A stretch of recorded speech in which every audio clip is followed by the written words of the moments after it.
Hello mga guys! Good afternoon po sa inyong lahat guys. Ay guys, punta pala kami ng aking hubby doon sa Cagayan de Oro City, no? At ayan guys, nandito pa tayo sa highway. Dito pa ito sa Bulwa at sakop ito ng Cagayan de Oro guys. At ayan na guys, dumating na tayo sa Ororama dito sa Cagayan de Oro City. Ororama po ito na supermarket. Nandito na po tayo sa loob ng Ororama at maghahanap na po tayo ng steamer para sa ating gagawing siomai na negosyo. Kahit ano lang guys, konti-konti lang, no?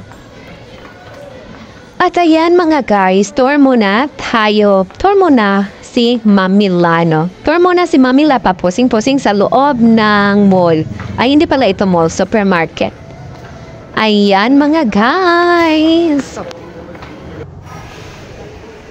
At ayan mga guys, ay punta muna tayo kasi punta tayo sa diba sa department ng mga steamer, no?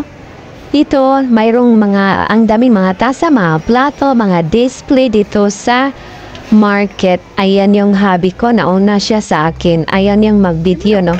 Ayan, hinahanap po namin ang steamer ng siomai para sa siomai, guys.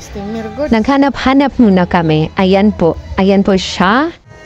At ayan mga guys, nandito na po ang ating hinahanap, steamer. Steamer po siya, pwede siyang paglutuan ng puto, pwedeng siomai, pwedeng leche flan, kahit kung ano ang ilagay mo dyan na para ma-steam.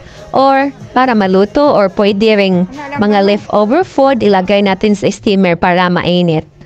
At ayan po guys, ayan, nakita ko na ang aking hinahanap na steamer. Mas maganda siguro ito na steamer, no? Ayan po siya, maganda bali. Ano po siya, hindi po siya mahal, sakto lang yung kaniyang presyo. Sakto siya sa aming budget mga guys. Of course naman mga guys, no, mag-budget naman tayo, no, para hindi tayo alkansi. Ayan po mga guys, ayan, maganda po ang aming napili na steamer.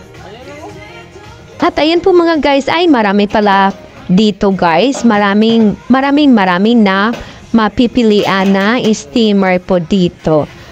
Ayan, pinili po namin yung matibay at insaktong-insakto lang po siya kasi first time pa po namin na gumawa ng siomai para pang negosyo, no? Ayan, this is our first time muna kaya hindi muna kami bibili ng malaking steamer.